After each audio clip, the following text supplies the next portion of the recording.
The coachman, the vetturino, sees to everything for the passengers, arranging the coach, horses, lodging and food. 'Tis more comfortable and safe than a diligenza, the public stagecoach. I had been travelling in the vetturini alongside a man of business from Padua when we stopped in Belluno, a wee village surrounded by granite peaks. Travellers fear bandits in the high alpine passes, but I had come prepared.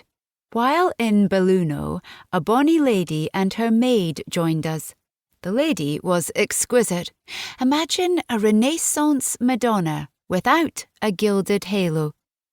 No, that wasn't quite right. Perhaps she was a Mediterranean siren, akin to the one Odysseus faced as he... You appear to be a devotee of La Penna, signore. A contralto voice in heavily accented English halted Ethan's pencil with an audible scritch. He raised his head and sucked in a startled breath. The lady had lifted her veil. Grey eyes, framed by velvety long lashes, met his gaze. Aye, stunned stupid. Those were literally the only words that Ethan Penn-Leith could string together. It felt nearly cliché that he, a poet the London Times had recently heralded as a writer of endless invention, should be robbed of adjectives by a pretty face. And yet, he sat up straighter, mentally reaching for that roguish part of himself, the one that had charmed bullies at Eton and made friends of enemies at Oxford. And then, Ethan smiled, the very smile Malcolm dubbed the swooner, as it had a tendency to cause ladies to faint when deployed. For the record, Malcolm was not wrong.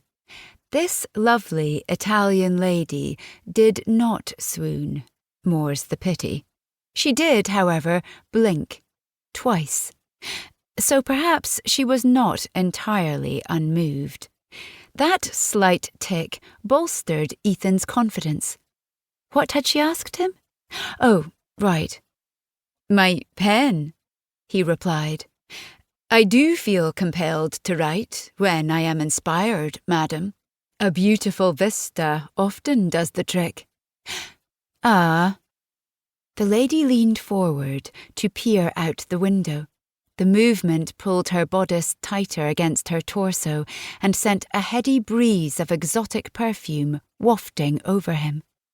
Jasmine, perhaps, with undertones of ambergris and rose. Ethan breathed in deeply. The lady's dress was well made, but with its puffed sleeves and rounded waistline, the garment was decidedly 5 years out of fashion. Had she dyed an older dress black for mourning? Unruffled by Ethan's gaze, she merely studied the soaring mountains surrounding them. They had finally reached the beginning of the Dolomiti, the craggy granite mountains that stretched for hundreds of miles within the kingdom of Lombardy, Venice, and the Austrian Empire. The rugged terrain rendered the region a bit of a no-man's land, an endless expanse of peaks and valleys that hid charming alpine villages and enterprising bandits in equal numbers. Should adventure find him, Ethan had come equipped. A Belgian pin revolver rested in the satchel at his feet, a gift from his brother-in-law, Captain Fox Carnegie. Engraved with Ethan's name, the gun was the latest in modern weaponry, able to fire off 6 rounds in rapid succession. In looking at the elegant lady across from him, he had to wonder, why had she braved the danger of the Dolomites? I have always adored the mountains of the Südtirol, she said, as if responding to his unasked question. The husky timbre of her voice abraded Ethan's skin, causing all the fine hairs to stand at attention. The view is remarkably inspiring. I agree.